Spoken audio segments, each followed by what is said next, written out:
Listening Dog Media. World Premiere Plays, exclusive to the Pod Play. Can you hear it? You can nearly taste it, can't you? That is an authentic pub atmosphere. We are here live from the Jolly Angler pub for something very special. We've got Mank Made Production presents George Best After Hours by John Ludden. It's a live play podcast. This is the first time we've ever done anything like this, and I'm recording this before the play. I've heard little snippets of them reading through it. It's a powerful play, and I think you're going to love it. It's starring Robbie Martin, Steve Everts, Trevor Dyer Lynch, and it's got music by Gaz Wellen of the Happy Mondays. So this thing is authentically Manchester. We're from a pub in Manchester, a pub that I would describe as looking like it survived more than the smoking ban.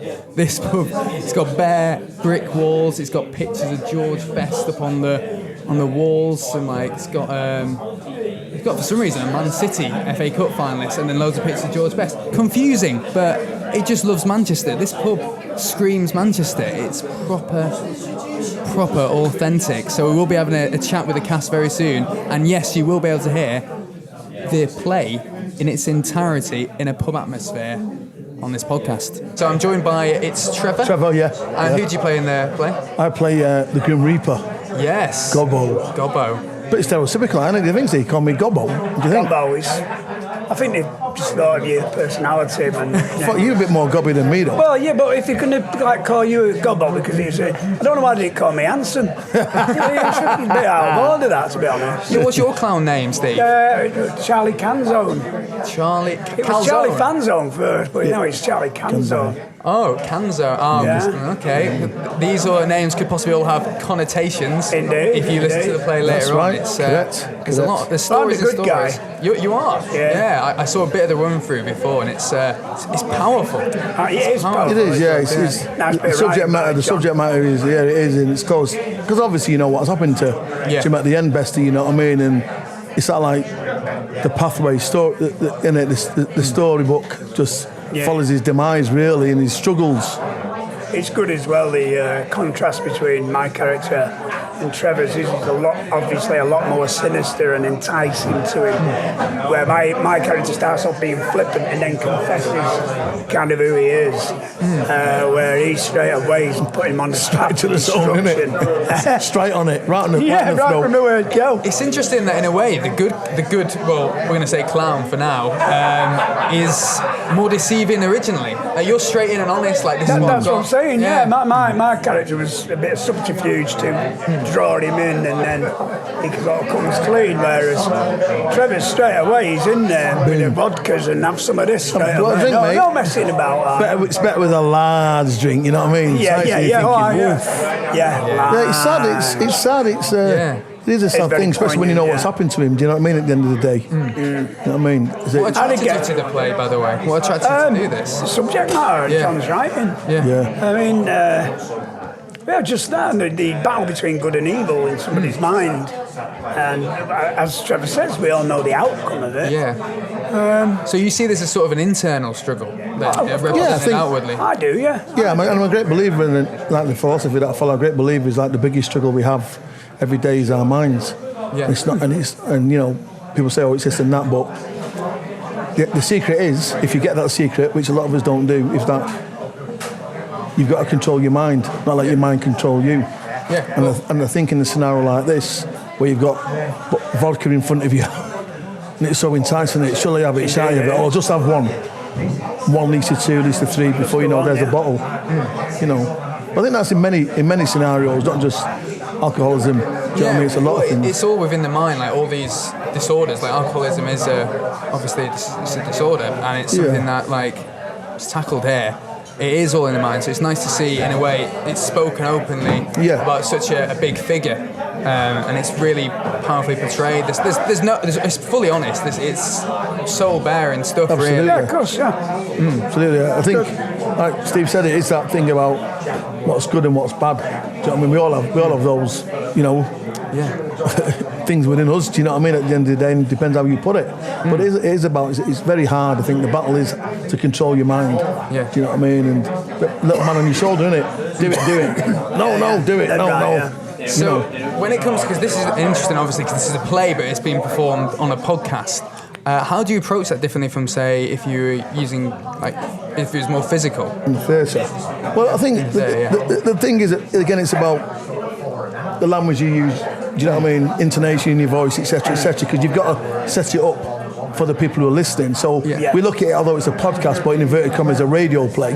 Yeah. Would you say, Steve? You've got to colour it a bit more verbally, I suppose, to make up for the lack of visual. Yeah. And having said that, this is going to be in a pub with live drinkers in it, so it might be interesting about background sound and stuff like that. I mean, I hope people listen to it and tune in and somebody's not just rabbiting away in the background about Love Island or something. You know what I mean? You know what I mean? But it's right, though, isn't it? So I think for us as professionals, as actors, that's a test for us as well. Yeah. I mean, any part you do is a test. It tests your ability, but like I say, to be within this forum is completely alien to us as performers. And then also, you've got to remember, through radio, it's like, there you go. So can you imagine that halfway through? It's like, oh, his guitar. And then someone shouts something out loud, then the dynamic changes, doesn't it? Yeah. The rhythm changes. I hope nobody smashes the glass because everyone goes, "Hey!" You know, it's the law. That's the law. If you don't do that, you get bad. It's breaking the fourth wall a little bit there. Yeah. Absolutely. Do you think the atmosphere, in a way, that the fact that we're in a pub, does that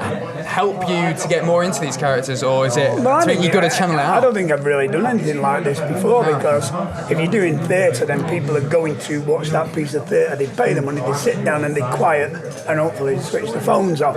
This is in a pub, and it's a working pub, so people might just come in off the street. It might be a hen party pass by, who knows? That's going to be a sort of a challenge, so we just have to deal with that if and when it happens. And as Trevor said before, if you're on a radio play, then you're in studio, you've got silence, you've got your sound decks and everything. This is different altogether. I don't think I've done a live podcast that's going to be put out with all the sort of grunts and groans in it, if you like. Yeah. It's a tester. It's a tester. So best of luck to both the clowns then. I appreciate it. Bring on the show. Bring on, nice one. Thanks. Cheers, Thanks mate. so much. Cheers. Cheers for the chat. So we're about half an hour before the play kicks off. As you can see, it's pretty busy already, and I'm joined by John Ludden, who has written the play, and Robbie. I'm really sorry, I've forgotten your last name. Martin. Yeah. Okay, Robbie Martin. Robbie Martin, who plays George, the main character, George Best, in the play. And just give us a bit of the Irish tones, Robbie. Just give us those. Just say something amazing in it. Hi, I'm Robbie Martin. I'm playing George Best. Very excited to be here in the lovely Jolly Angler, and it's got the best pint of Guinness I've tasted in north of England. So get down here if you're ever in the city. Yeah, the Jolly Roger. I mean, why this pub, John? It was the guy who's doing the music tonight, Gaz Whelan. Happy Monday's drummer. He's doing the acoustic. He used to come in here for years, and he just said it. He got it in his head. He loved the George Best book, and he just thought he just got this crazy idea. I'll sing some songs. You guys do some readings out of the book, and we'll tape it. And it started off as just this little idea, you know, and all of a sudden everything's just got blown out of proportion. So now it's being filmed, and it's like you guys are here. The pub's packed, and we've got George Best. Yes, we do. And the thing is, obviously, because it's on a podcast, it's lost. But Robbie's got a great bit of a beard going on. It's sort of George Best in the later years. You've grown your hair out. You're really channeling this part. I love it. Yeah, I have to profess, I've been drinking more than usual recently just to get myself into character. But you know, all for the role, method acting. You know, John was worried I might go missing this morning. I was half tempted to just stay out last night and go on a massive bender in London, but I managed to get the train up from Euston this morning. Just to get those raspy tones. Yeah, exactly. So, are you a George Best fan? Are you a United fan? I actually am a United fan. Helps. I sort of grew up with the '90s team and loved them. I'd seen tapes of George Best, but it wasn't until I was trained as an actor and I thought about roles I could play in. I was more interested in George Best the man than George Best the footballer, because I think that's what people really find interesting, is why someone so naturally talented would destroy themselves like that, and that's what I find really compelling as an actor, would be to try and tell that story. So it's a really passion as interesting well, role. Jack. It's when as soon as I spoke to Robbie and his passion for Georgie Best, it just shone through. Yeah. And I thought I'd take a chance, and I sent him the play. I said, would you be interested in it? Because I could just, I'm passionate about stuff like this, but when you're speaking to someone who you find is equally passionate, if not more, you get a buzz, don't you? You get a real connection. You get a buzz where you get a connection. People don't look at you like, ugh. You know what you're talking about. They get it. And we did the run through tonight, and with Trev and Steve, and I knew straight away as soon as they heard him, they both kind of looked up. How did it feel? Because obviously this is your creation. It's come to life before your eyes, and like, how does it feel like to see it, to hear it, or like your words being spoken in that way? It's fantastic because you see them written down as much as you read them. They don't come alive. No. But when you get people like Steve and Trevor and our Georgie boys who write today, Robbie, he's just nailed it, and you can tell even in the running that he's read this and he's read this and he's researched it. Yeah. And it's magical. It's magical because they come alive. The words come alive, and the story comes alive. And we've got Gaz Whelan, his acoustic guitar, and he just gives it that feeling. Just that. There's a tone that it brings through. Yeah. In Manchester, 1970, 2 o'clock in the morning, on Bridgewater. Yeah. I don't think this place has changed much since 1970, so it certainly gets you. No, it hasn't. We're saying this. I think that wallpaper. They've rearranged the beer wallpaper's probably worth a lot now, isn't it? Really, people probably want that wallpaper. I know. I might be putting a few of these photos in my backpack tonight to take them away. The landlord's been great. He's been absolutely brilliant. Ray says, "Yeah, you can have the pub. You can, just basically don't burn it down." Okay. I mean, he's going to hate the end scene, not to spoil it. When George sets fire to everything, right? Ends 5 deep at the bar. Yeah. So he's, I'm sure it'll be fine. So, Robbie, how are you finding it? None of us have ever done this before. It's a live podcast in a pub. So it's sort of like we're basically taking a radio play and we put it in a live audience. So how are you finding that as a challenge? I think it's okay because when you're doing a play, you'll always do a read through with the other actors, and I guess it's kind of like easier because you kind of know you can't be cut at this stage. So it's not like Jonathan's going to find he's not going to find another George Best at the last minute. So I know there because I'm pretty sure I'm ready to step up at any point right now. They've nailed it. They've nailed the play. But if anyone does go offline, you just keep going. Yeah. And it won't go offline. You've got it. But I think you've got your script there. You're sitting down. You're relaxed. It's not as much pressure as say a first night when you're going on stage in front of people and you know something might go wrong. There's nothing really can go wrong here, so it's quite an easy gig. Well, you're covered anyway. The other guys, they cover each other anyway. And we've got professionals in, John. All of us were professional. We're ready for this, and I'm excited to see this in its full glory with Gaz supplying the soundtrack. What a cast! What a cast! Well, we've got to thank you for that. I mean, you overlooked me, but that's fine. I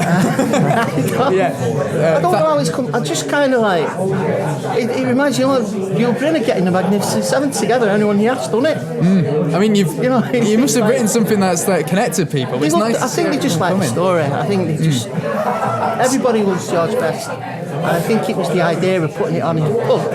Which also helps. Yeah, because who doesn't love a pub? Just different. I don't think we've never seen it be done, have we? I don't think. Yeah. No, it's different. Yeah. Well, thanks so much for chatting to us, and best of luck with the authentic. What could go wrong in a pub? Now can go wrong in a pub. Thanks, mate. Take care, mate. Thanks so much. Cheers, guys. It's about 15 minutes till the play's kicking off. The atmosphere's, as you can hear, physically, is packed now. The pub. Loads of people, 2,000 people. I heard last 2,000 people. I've got these on because they're bisexuals. They're not bifocals. Freudian slip. Sorry. Did you ever play Nebworth?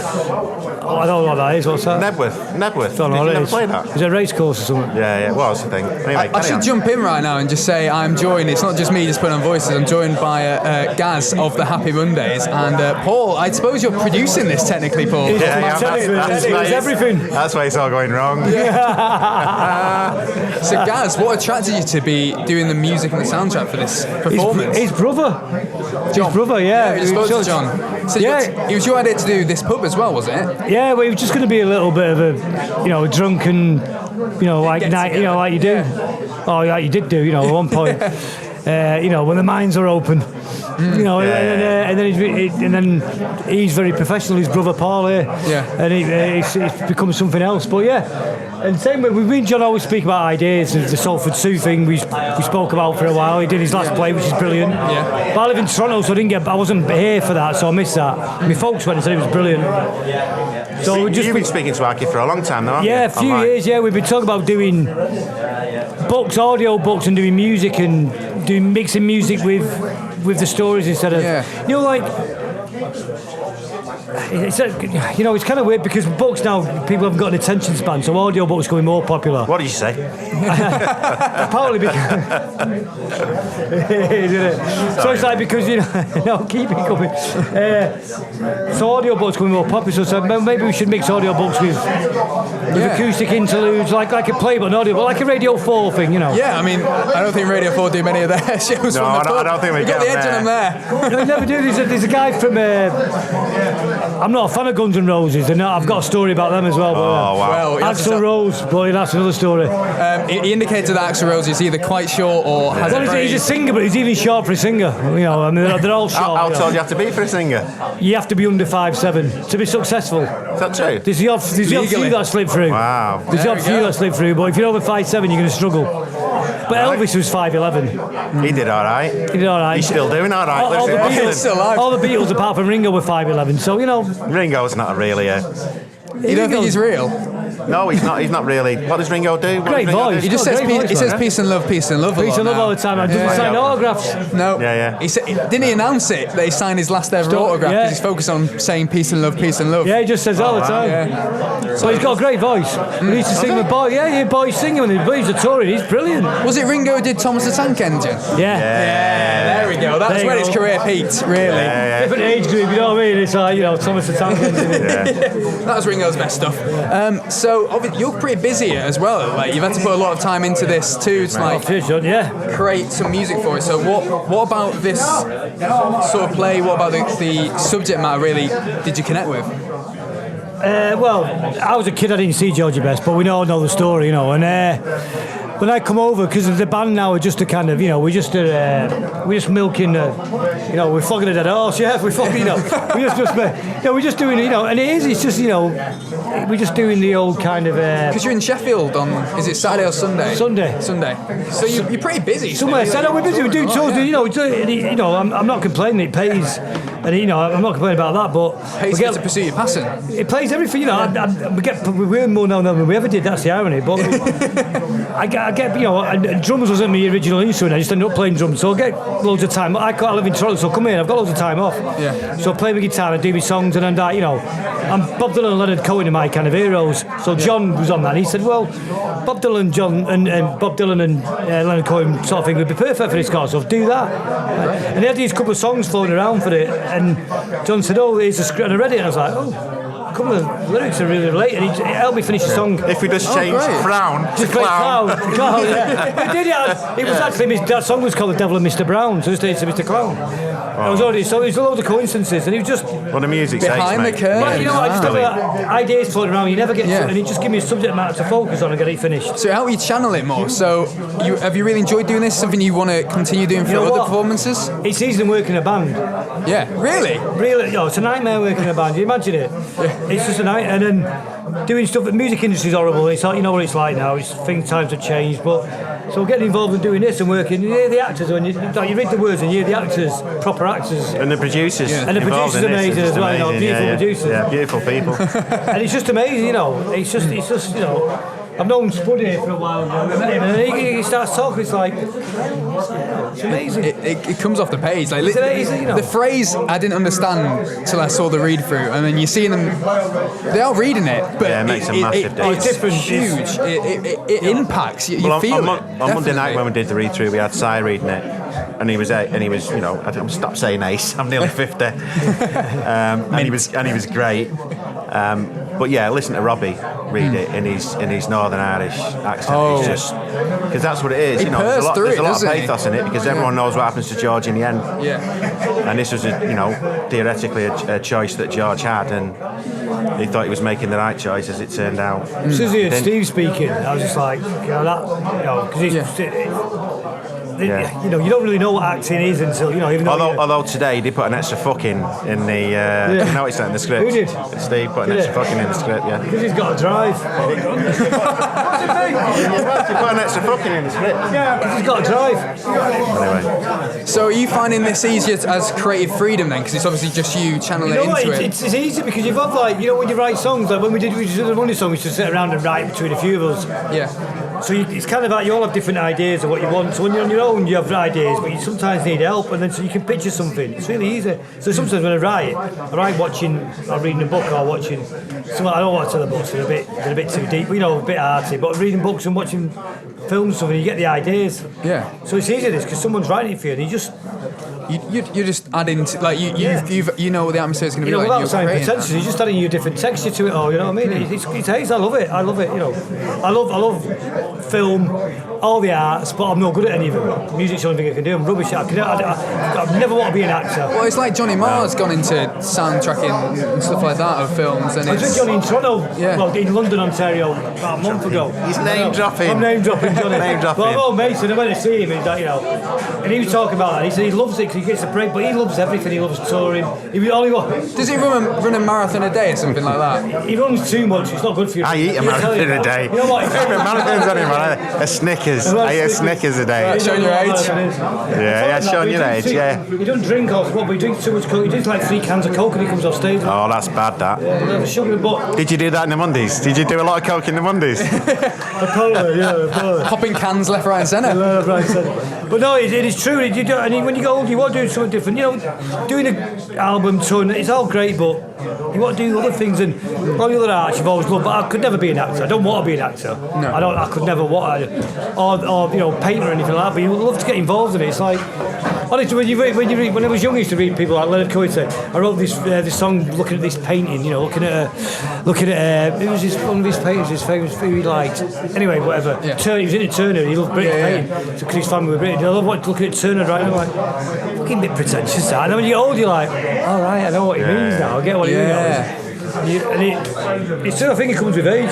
Yeah, definitely. So would you never, obviously at the moment you're touring with the Mondays, is any of the stuff you're writing, have you ever taken it and been like, let's do some new stuff with them, or are you putting it all into your own We argue too much. It's like the Carry On team. We can't agree on. No. A couple of us can, then someone else Who's can't. the common influence in the band? Is it Bez?